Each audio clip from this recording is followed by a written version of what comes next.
What's up, Warrior family? Welcome back to the channel. If you guys are new, do me a favor, hit that subscribe button below and the bell next to it so you guys get notified every time I upload, alright? Welcome to the family if you're new. I appreciate your support.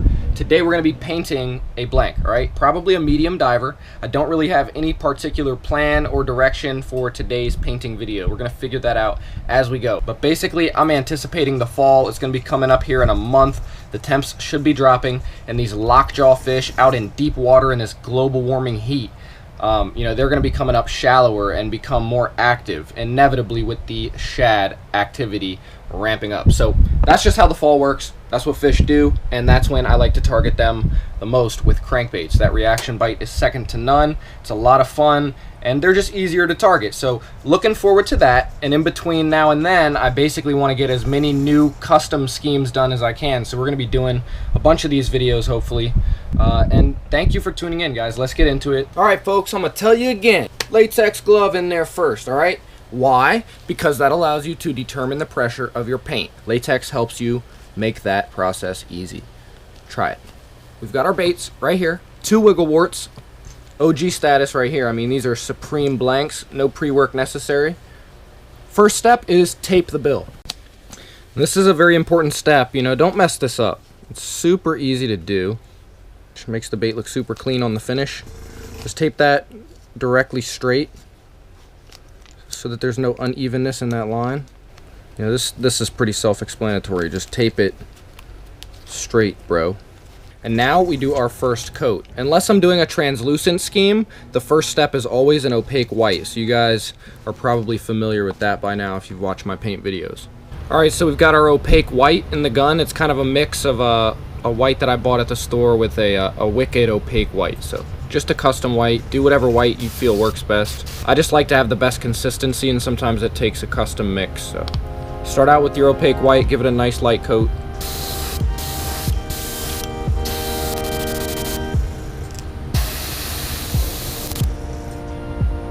Alright, and that's a perfect consistency if I've ever seen it.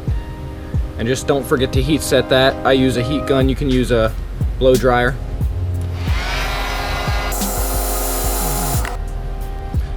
Okay, so now that we have that opaque white base coat, we can pretty much go wherever we want to go with the remainder of this color scheme that I still have not decided on. So I'm going to take about 2 seconds off camera and think about it, and then we're going to get into our first next step.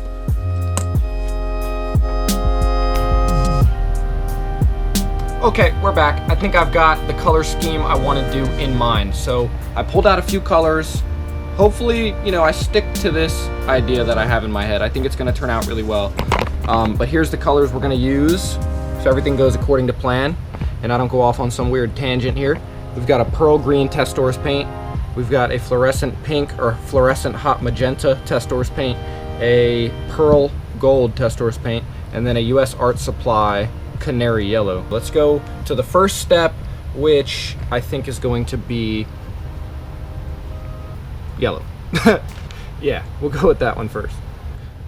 Alright, so we've got the Canary Yellow in there, and what we're going to do is apply this to the belly, and we're going to work that just up the side of the cheeks and through the tail.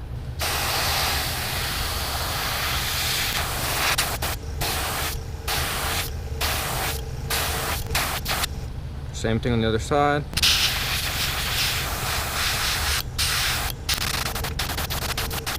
Alright, and that is just about perfect, man, actually. The paint came out a lot more consistent than I thought, and we've got our Canary Yellow belly coat. And just make that one a heavy coat. You don't want to have to go back over that. And then don't forget, heat set. Alright, so next step, we're going to apply the hot magenta fluorescent paint. Sorry about that knocking in the background. Trying to multitask here on a Sunday afternoon doing some laundry. Staying responsible, adulting, Alright, get that in there, make sure it's shooting correctly. Alright, we're going to apply that just over the yellow strip that we created with that Canary Yellow. We're going to go up the middle section of the cheek down into the tail. And the goal with this layer is to just blend it right into that yellow and not leave any white strip in between those two colors. So that's pretty important. Make sure you're blending it in evenly. Alright, that's good. Very well blended. Same thing over here.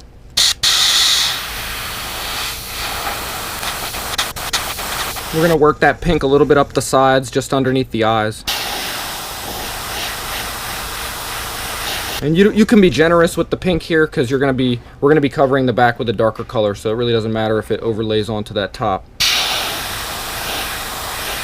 So I do like the results of that step with the hot magenta, but what I want to do is create a different kind of interaction here between the two colors. So I want the yellow to kind of mold into the pink a little bit differently than it does now. So what I'm going to do is add an additional layer of the Canary Yellow, and we're going to go back over our original coat and just kind of redefine the line that I've made here with the pink on each side.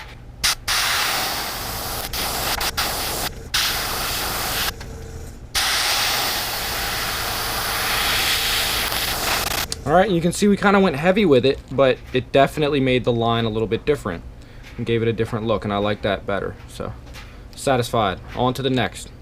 Now you see, guys, no painter is perfect. Sometimes we all have a little bit of a mistake, and that is runny paint right there. So that's what you want to avoid, and that's why I tell you guys so often that the rubber glove is useful for this, because you'll be able to determine the viscosity of the paint.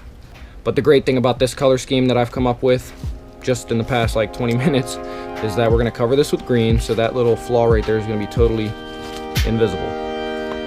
So next up, we're going to add a dark back coat to it. It's going to be a pearl green. We're just going to run this right down the back and cover the remaining opaque white base coat.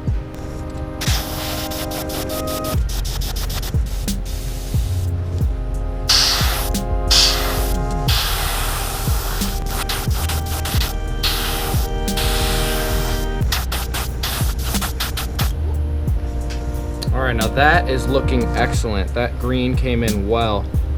It's looking like a citrus shad or something like that, and we can just really go anywhere from here. We've got a very nice base layer of 3 beautiful colors that mesh together pretty seamlessly, in my opinion. And I say the best color to go with after this kind of thing is a darker color. So we're going to add like a dark mesh, I think, to the back. Alright, so now that we have that pearl green on the top or the back here, we're going to apply a darker contrast color, being the opaque dark black, with this modeled stencil. I got this from Anarchy Models in the UK online. This is model HS-16, Creature Features 1 modeled, M-O-T-T-L-E-D. I believe this was like 15 or 20 bucks with shipping, and it took 10 days, not bad at all. Provides some pretty good patterns, so let's apply this black.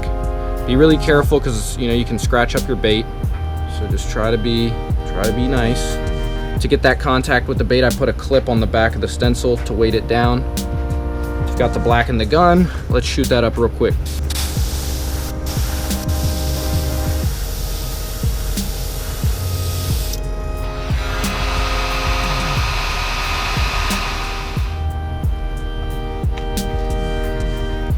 I'd say that looks pretty damn good.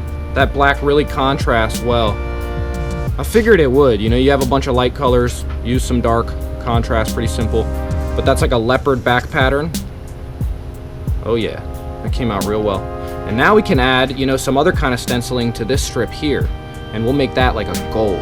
Alright, so I decided on this material. You've seen it in previous videos. It's like a laundry bag type thing. We're gonna put that over the bait, nice and even. Just make sure that your patterning is uniform and that your application to the bait is seamless and tight, so that you can get a nice even contact and a good pattern on the bait. Alright, got the gold in the gun. Make sure the pressure's good, as always. And I'm gonna do like one even stroke down the side.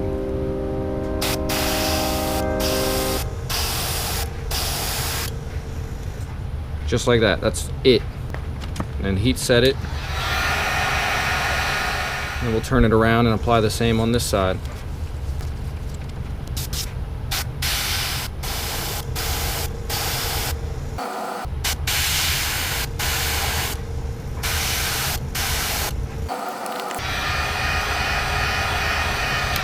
A real subtle add to that bait. Hopefully you guys can see it. Both sides, just nice and subtle. Now there's a whole bunch of other things we could do, and that's the beautiful thing about painting baits. The possibilities are really endless. To keep it somewhat simple for this video, I'm going to add one more feature, and that's going to be an opaque black splatter. It's one of my favorite techniques to kind of finish off a bait, make it come to life more so than it already is. I think this bait is very good looking for something we pretty much freestyled. I didn't have any plan, like I said in the beginning of the video, and it's turned out to be a beautiful new color for me. So that's how I do it, guys. I get in the lab, put the work in, and if I like what comes out, you know, I'll duplicate it in the future. But we've got that opaque black in the gun. It's actually mixed with that gold, and I like that, so we'll keep that. And we'll do the splatter by turning down the pressure in the gun to like a 5, utilizing the glove to determine the consistency of the paint. We can see that it's a nice splatter. Now we apply just by tapping that trigger, and I'd say my focus area is going to be the sides and just the front of the belly.